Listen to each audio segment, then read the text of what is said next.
ধুর, কতদিন কোথাও ঘুরতে যাই না। কি বলো, সামনেই তো টানা 4 দিনের ছুটি, চাইলেই তো ঘুরে আসতে পারো। টানা 4 দিনের ছুটি? সত্যি? একদমই, তুমি জানো না? দেখো, 12 ফেব্রুয়ারি হচ্ছে নির্বাচনের জন্য তো সাধারণ ছুটি আছেই, এবং 11 তারিখও কিন্তু সরকার সাধারণ ছুটি ঘোষণা করেছে। এরপরে শুক্র এবং শনিবার সব মিলিয়ে মোট 4 দিনের ছুটি পাওয়া যাচ্ছে এবার।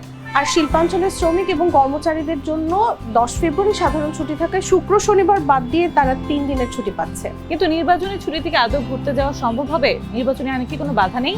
সরাসরি কোনো নিষেধাজ্ঞা নেই, তবে বিশ্লেষকরা বলছেন ভোট দেওয়া নাগরিক অধিকার হলেও বাংলাদেশের আইনে কিন্তু তা বাধ্যতামূলক নয়। অর্থাৎ কেউ চাইলে ভোট নাও দিতে পারেন।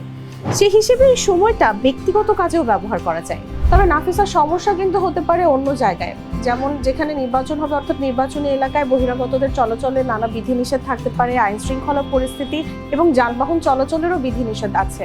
ঠিকই বলেছো, আগেও দেখেছি নির্বাচন এলেই পর্যটন কেন্দ্রগুলোতে বিশেষ নিরাপত্তার কারণে ভ্রমণে বেশ কড়াকড়ি থাকে।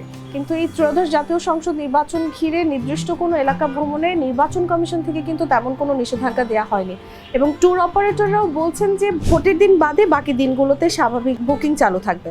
আইন শৃঙ্খলা বাহিনীর সদস্যরাও জানিয়েছেন, নিরাপত্তা রক্ষায় নির্দেশনা থাকলেও 4 দিনের এই ছুটিতে একজন ব্যক্তি কোথায় যাবেন বা কি করবেন সেখানে হস্তক্ষেপ করার কোনো সুযোগ তাদের নেই। তবে হ্যাঁ, মনে রাখবেন, নির্বাচনের আগে ও পরে 4 দিনের ছুটিতে ভ্রমণের জন্য সবচেয়ে বড় চ্যালেঞ্জ হতে পারে যান চলাচল, কারণ নির্বাচন ঘিরে যানবাহন চলাচলে নানা বিধিনিষেধ রয়েছে।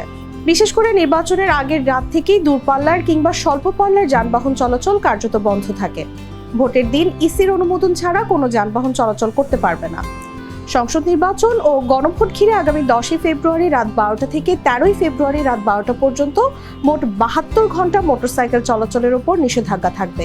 11 ফেব্রুয়ারি মধ্যরাত থেকে ভোটের দিন 12 ফেব্রুয়ারি রাত 12টা পর্যন্ত পিকআপ, মাইক্রোবাস, ট্রাক, লঞ্চ চলাচলে নিষেধাজ্ঞা থাকবে।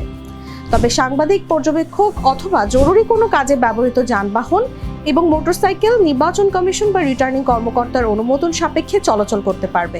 যানবাহনের পাশাপাশি এক এলাকা থেকে অন্য এলাকায় ব্যক্তি চলাচলের ক্ষেত্রেও বিধিনিষেধ রয়েছে। তবে মনে রাখবেন, ভোট দেওয়া আপনার নাগরিক অধিকার এবং এই অধিকার রক্ষা করাও আপনার দায়িত্ব। গ্লিটারের টুইন লেমন ও অ্যান্টিব্যাকটেরিয়াল ফর্মুলা বাসনকে চকচকে জীবাণুমুক্ত করে আমাদের দেয় গ্লিটার গ্যারান্টি।